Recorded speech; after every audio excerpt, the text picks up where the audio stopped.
Hello viewers and welcome to your Wednesday edition of Erongo Talk. My name is Leandre Mowers and today we join you from Walvis Bay. Now it is voting day. The local and regional authority elections is currently ongoing and we hope you have exercised your civic duty, your democratic right. Now in today's show, we of course tell you what to expect. That is in our online edition of the Erongo, as well as we have an interview with Aune Ndakeva, who is the Electoral Commission of Namibia. She's the Erongo Regional Coordinator, and she just talks to us about the region's preparedness in terms of polling stations, officials, and she's calling on the community to come up in numbers and cast your vote today. Now, we also had the opportunity to chat with outgoing Walvis Bay Mayor, that is Trevino Forbes, and he shares a bit about the achievements as well as challenges the Walvis Bay Council faced for the past 5 years. Now, you've got to stay tuned as we bring you all of this right here on Erongo Talk.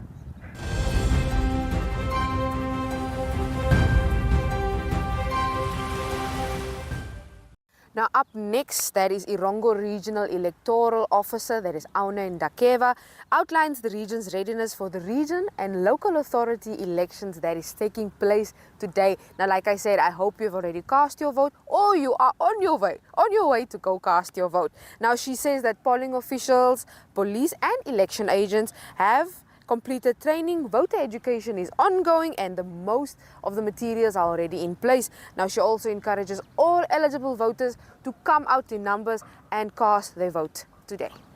Preparations, ECN preparations, or how prepared is the region for elections in terms of personal materials and polling stations? So we are quite prepared.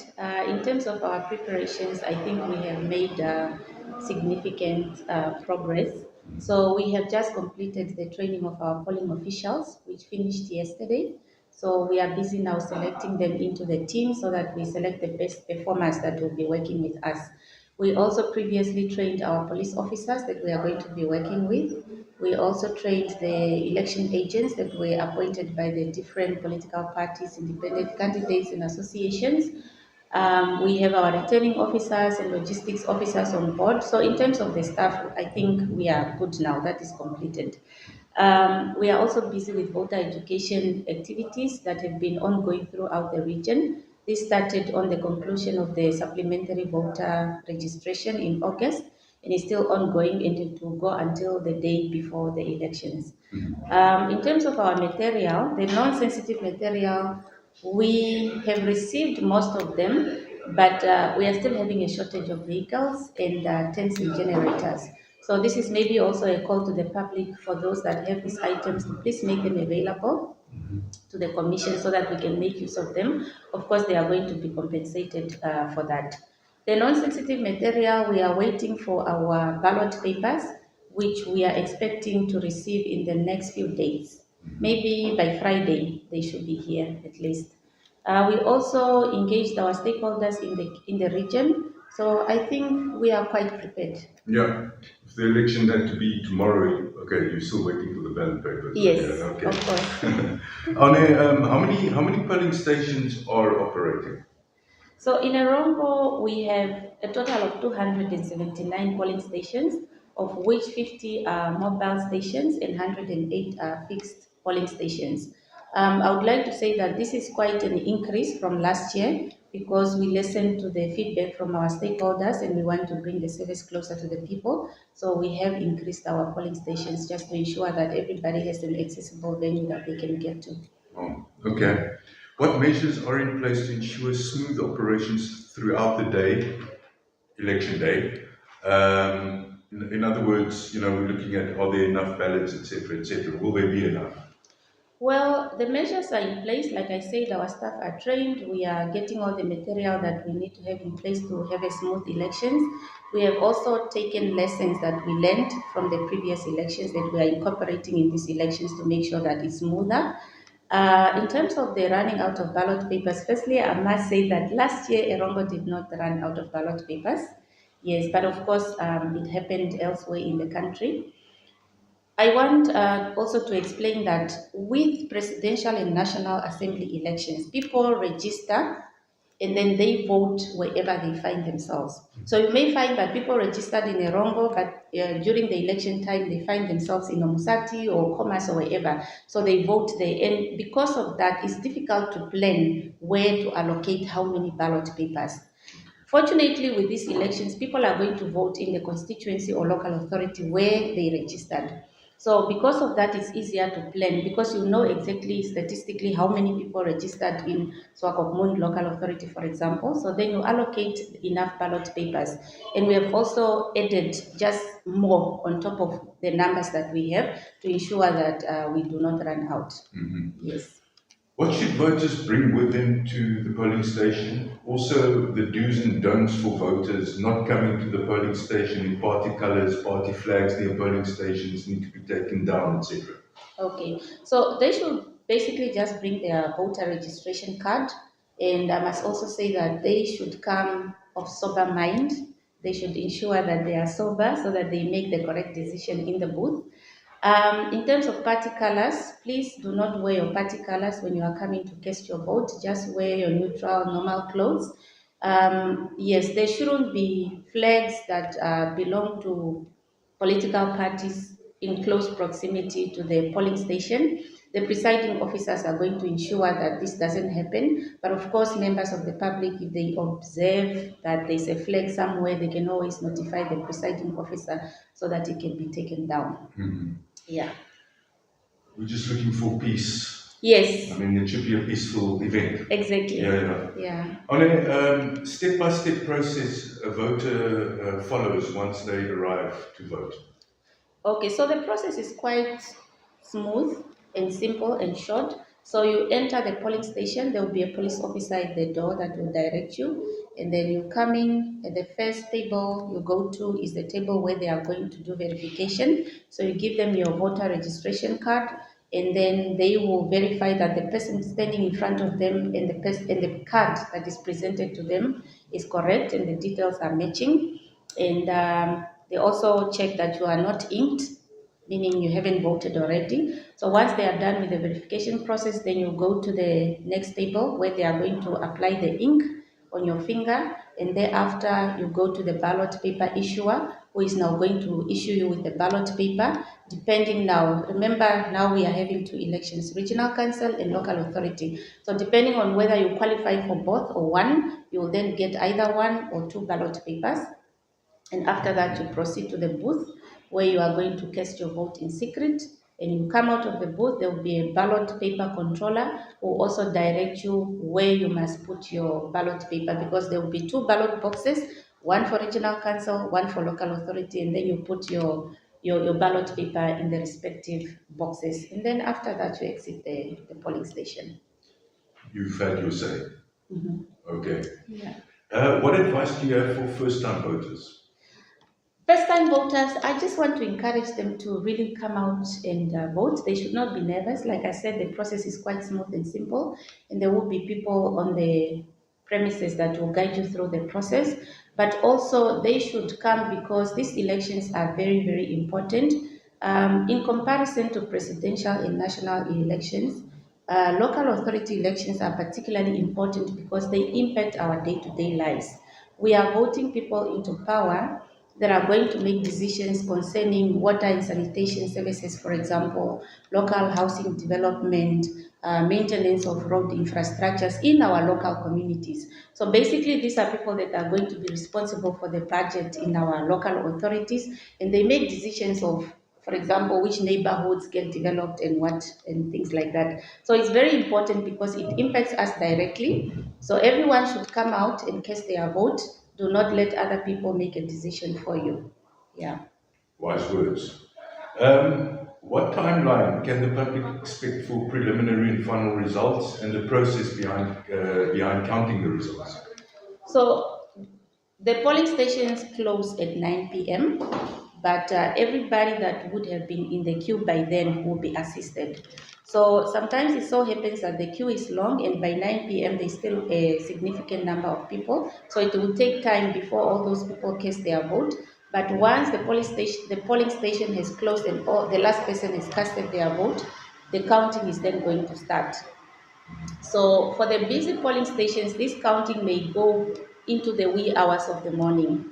And after it's completed, the results are now going to be sent to the returning officer, who will be sitting at the collation center, receiving results from their respective polling stations, and then they will collate these results at the collation center, and they will announce the results from there. So in terms of the timelines, it's difficult to say because it depends on all these factors that I have highlighted. The number of people in the queue, how long they take to put the results together, and all of that. But of course, we anticipate that at least by the next day, if not the day after, all the results should be out. Right. Yeah. What message do you have for the voters who may still be unsure whether they should go voting today? What, you know? Yes, it's like I said that these are elections that impact your day-to-day life. So this is about your livelihood. You are voting for leaders in your local community. Uh, you know, you want to see change, or you want to see improvement, or you want to maintain what is already in place.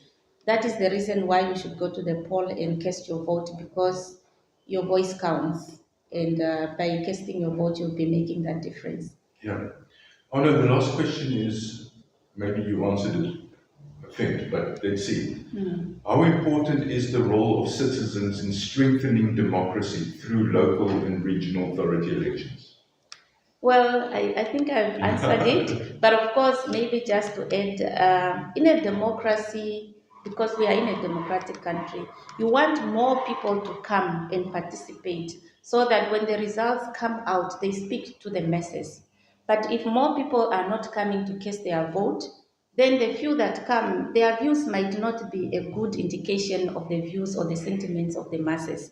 So for that reason, let us all go out in numbers so that whatever result that comes out of the elections is a result that is a reflection of our sentiments as the people in that community.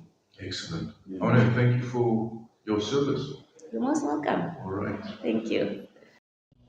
Life is unpredictable, and one needs to be protected against any eventuality. Get Santam legal access from as little as 50 Namibian dollars a month for when you find yourself in need of legal representation due to civil cases, criminal prosecution, and family matters such as divorce, child maintenance, and custody. It also covers labor disputes, disciplinary hearings, and unfair dismissal or retrenchment. With Santam Legal Access, you'll receive free legal advice on almost every legal aspect, whether the specific matter is covered by your policy or not. For true peace of mind and legal protection when you need it most, call us on 061 292 8000. Santam. This is freedom.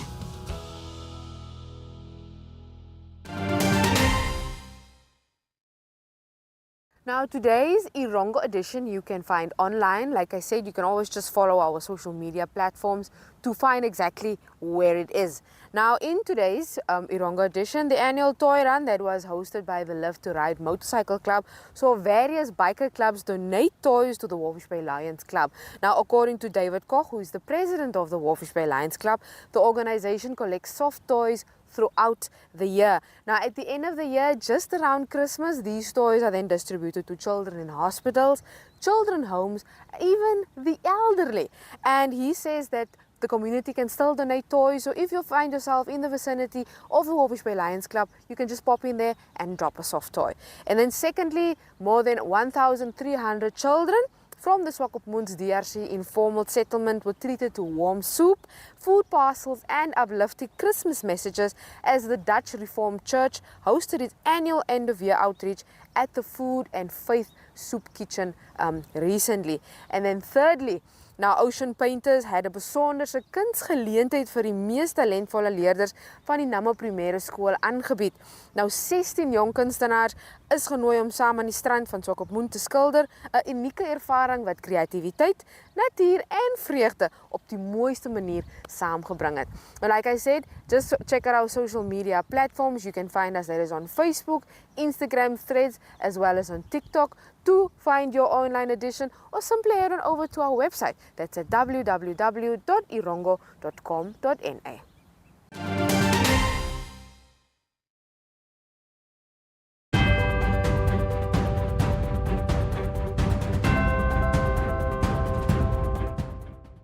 Now up next, outgoing Walvis Bay Mayor, that is Trevino Forbes, shares a bit more about the achievements as well as the challenges that the municipality of Walvis Bay Council faced this past 5 years. Now he also shares a bit more on what he hopes the next council can achieve in their tenure.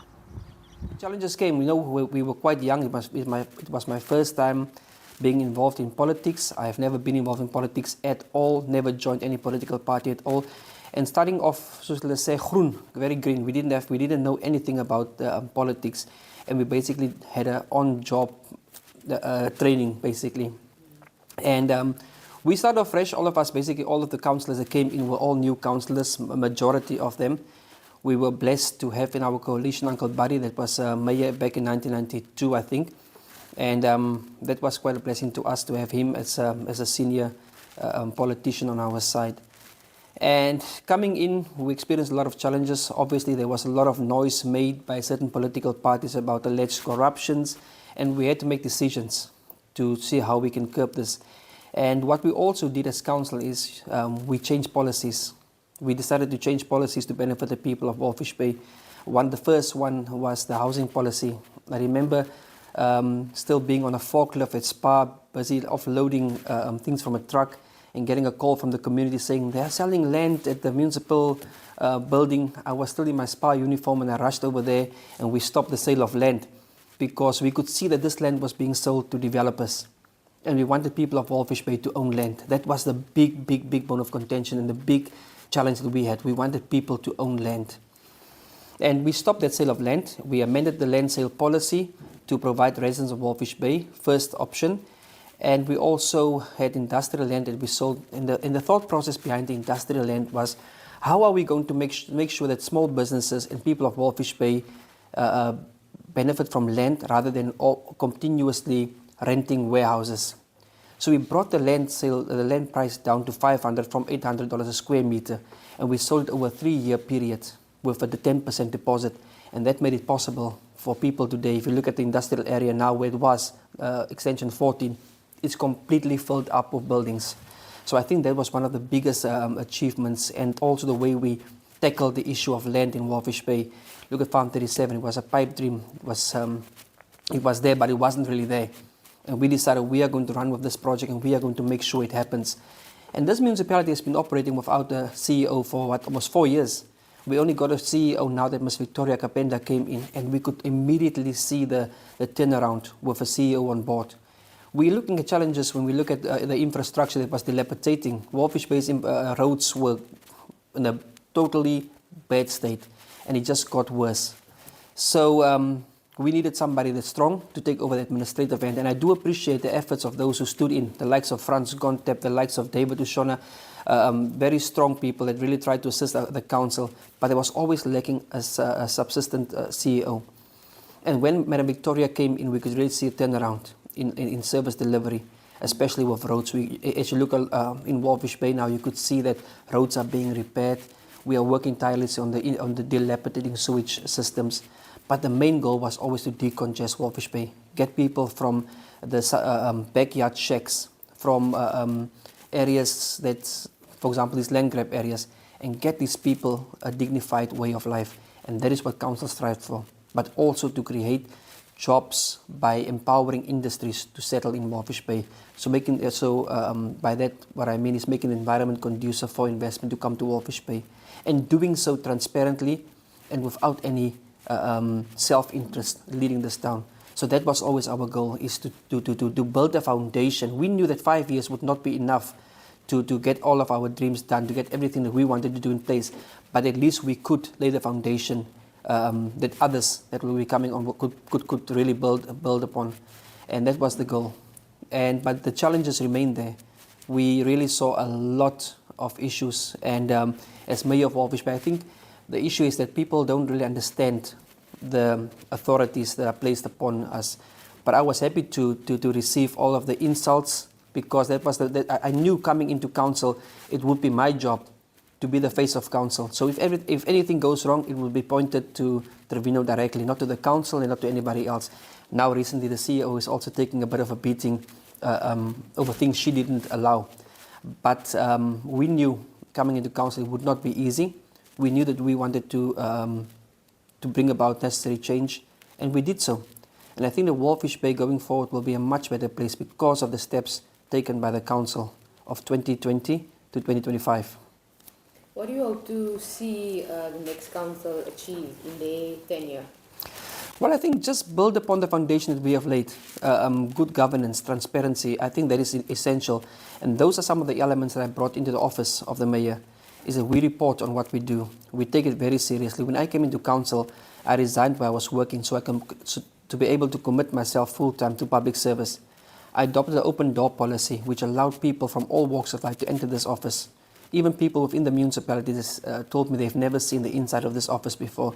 So this is a public office and it should be open to the public, to anybody with any complaint.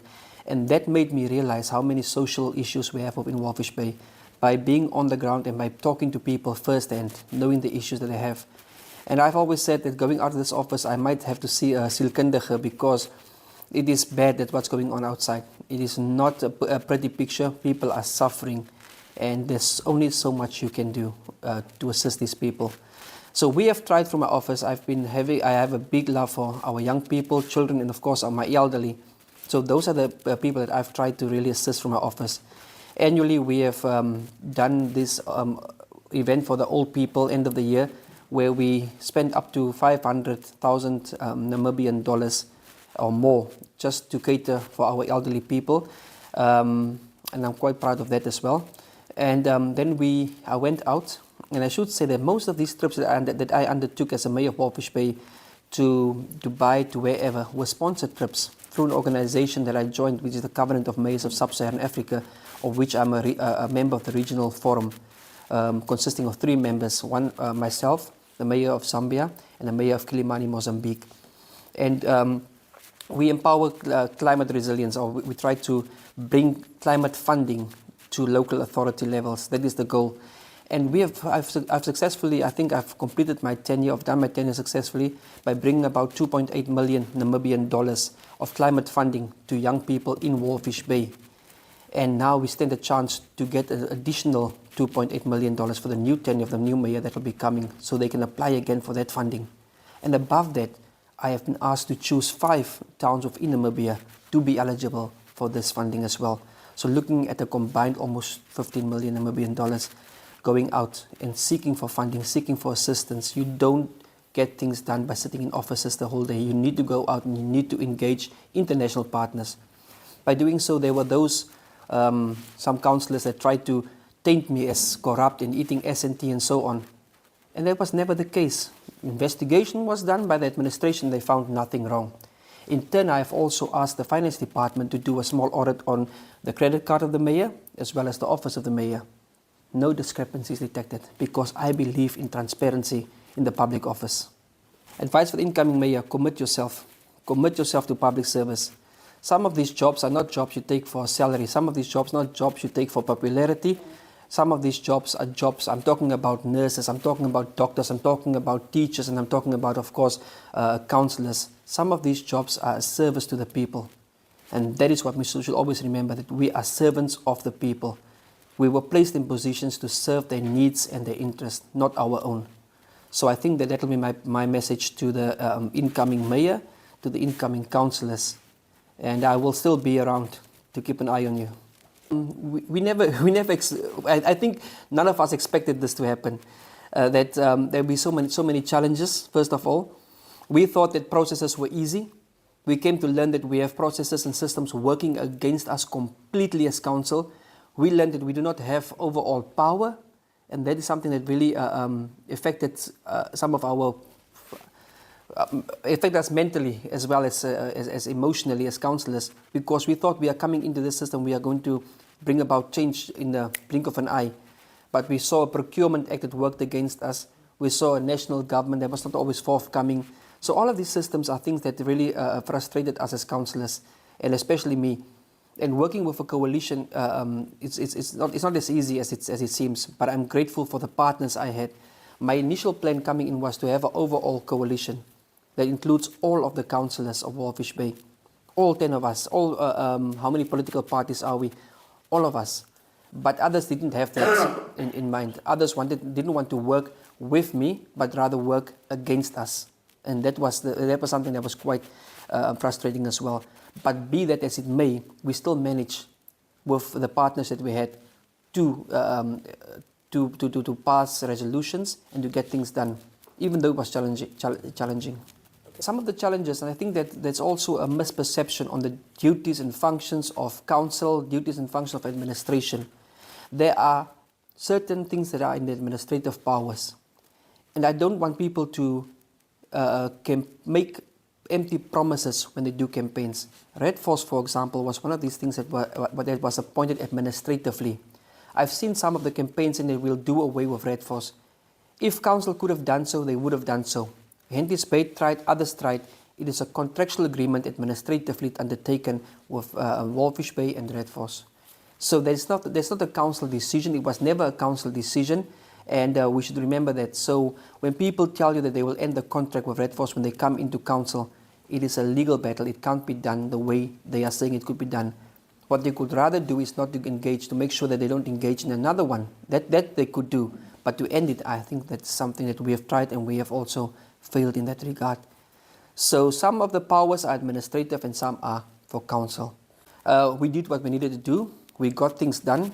Council meetings were disruptive at times, but resolutions were always passed. You cannot say that Walvis Bay didn't function because councillors didn't get along. Walvis Bay functioned because councillors didn't get along and argued a lot. But as long as the majority of councils agreed on something, it was the decision of council. The problem, however, sometimes laid with the execution, not sometimes, most of the times and all the times, laid with the execution of those council resolutions. And that is why I'm thankful that we have the likes of Victoria Kapenda as a CEO of Walvis Bay, because she is an executor.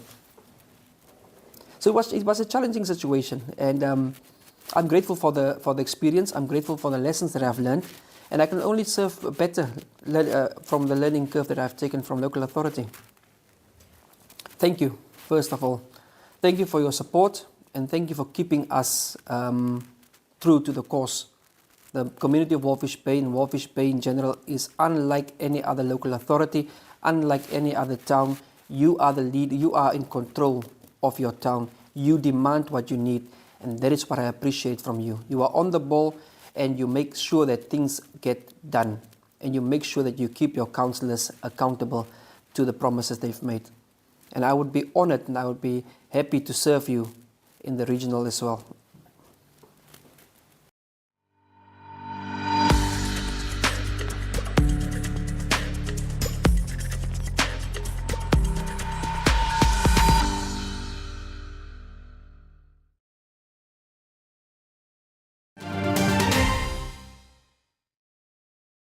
So this is just your kind reminder to cast your vote. That is in today's local and regional authority elections. And that also brings us to the end of today's episode of Erongo Talk. You're always welcome to check out our social media platforms. You can find us on Facebook, Instagram, Threads, X, as well as on TikTok. Or check out our website. That's at www.erongo.com.na. Find us every Wednesday and every Friday, that is here on oneup2.com, on NTV, that is DSTV channel 285 or GoTV channel 25. Now until Friday, please keep safe, cast your vote. We'll see you again. Bye-bye.